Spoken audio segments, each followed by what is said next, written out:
Greetings, my chess and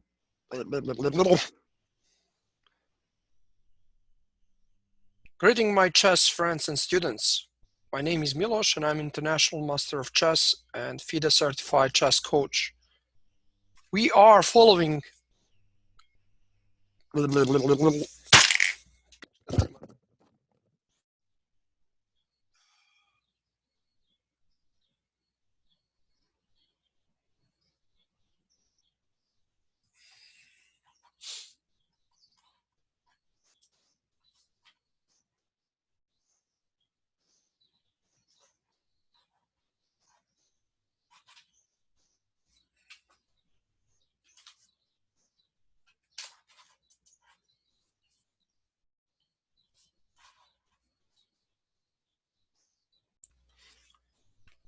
Greetings all my friends and chess students. Today we are continuing with our series on the greatest games in the history of chess. My name is Milos and I'm International Master of Chess and FIDE certified coach since 2007. Today game? Well, you're gonna like it. This is one of the shortest games ever lost by a super GM, by a super grandmaster. It's a very famous game played between Richard Reti and Savielly Tartakower. So, you ready? Let's see it.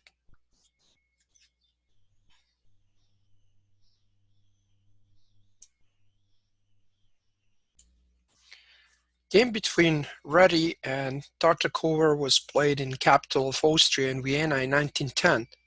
At that time, both players were like super grandmasters and really, really strong players. It's quite unusual that a super grandmaster would lose a game in very short number of moves.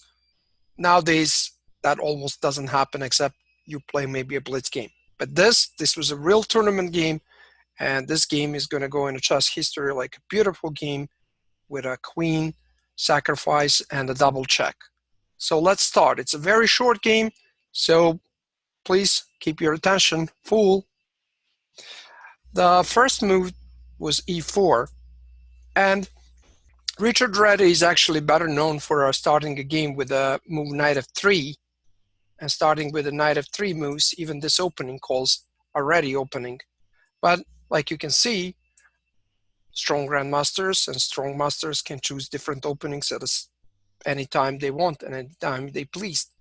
So after e4, black played c6. This is a Caro-Kann defense. It's a very solid opening, and if you watch this game, it wouldn't look like that because it's only 10-12 moves long, but black did make a couple of mistakes to allow the white to win the way he did. So the start is completely obvious for a Caro-Kann, d4, d5. Both players are developing their pieces. There is a couple of different choices here for a white. There is advanced line with e5. There is a capturing line, exchange variations used to play with a Bobby Fischer.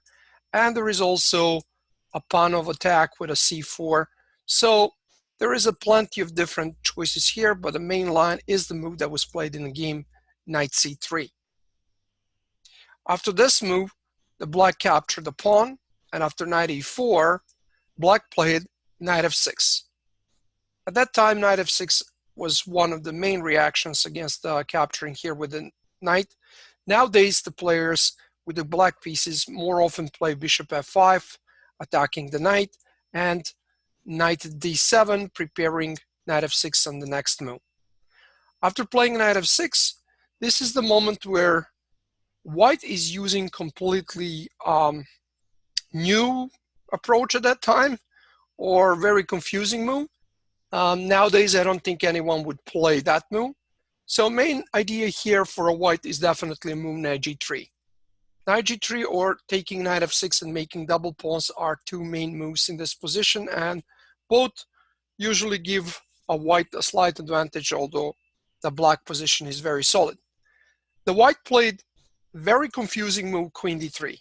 I say confusing move, this is not a move that you will play if you follow the theory of opening. We already know that at the beginning of the game, you need to control the center, you need to develop your knights and bishops, you need to castle, you shouldn't play with a queen early in the opening, and this is usually a big no-no. But the game progressed in a way that actually white won because he had a queen there, although I wouldn't suggest any of players to play a move like this. You probably think, oh, well, why he didn't play bishop f5, pin him and win the knight, right? Well, the problem with the bishop f5, it's very easy. You can do just discovery with a check, and when the pawn captures, the bishop is gone.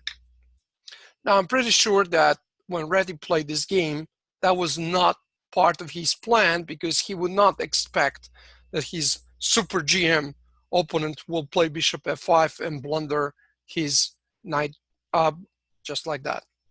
So what happened in this situation, the black played very aggressive move. Probably he wanted to use the bad position of the queen, and the simple way to progress in this game for a black would be to take the knight, and after queen takes, just to play knight d7 and try to bring the knight over with a tempo and then keep developing his king side. The black tried to play it more aggressive than that, and that backfired on him, because after e5, white captured the pawn, and now it feels if the black doesn't play the right move, he will be a pawn down.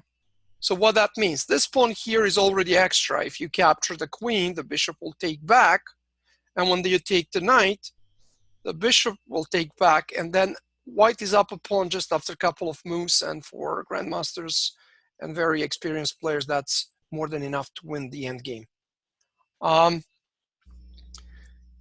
So instead of that, black went with a fork. He played queen a5, checked the king, and attacked the pawn at the same time. Now also here, black has a cheapo, or what we say a very cheap trick. If white tries to defend with a queen c3 and tries to keep up his pawn on e5, of course knight e4 cannot capture the knight because you will win the queen on a5 for free. Black actually can do a pin, bishop b4, and win the queen. So the queen will be gone, and clearly neither of the player super GM is going to fall for that. So white thought here for a while, and he played the best move. He defended with blocking with a bishop and counterattacking the queen, after which black captured the pawn. So this is very interesting situation. When I show this to my students, this game, it's a perfect game to explain power of open files and what happens when you are behind in development and you leave the king in the middle. Right now, it feels like the knight is trapped. You cannot capture because it's a pin.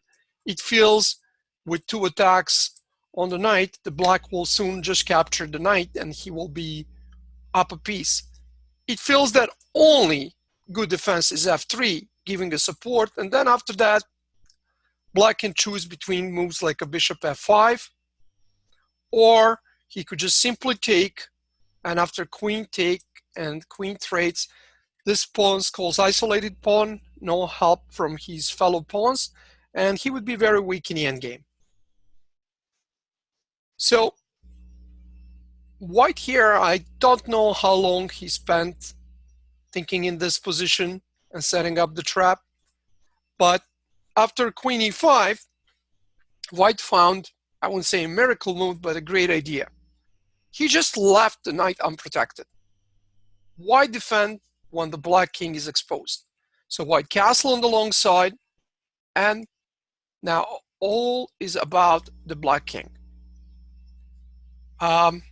Black is allowed to capture the knight on e4. If he does it with a queen, then there is a very simple trap, rook e1, pin, and white will be winning a queen for a price of the rook and a minor piece. Of course, that would be more than enough for Reti to win this game. So black here decided to take a bait, to take a leap of faith and captures with a knight here, keeping his king unprotected. Now the fun part, when you look this position, you would probably visualize that if there is no bishop on the board, let's move that bishop away from the screen, it would be a one-move checkmate, right? It would be a battery checkmate on d8. King wouldn't be able to capture the queen because the rook is protecting it.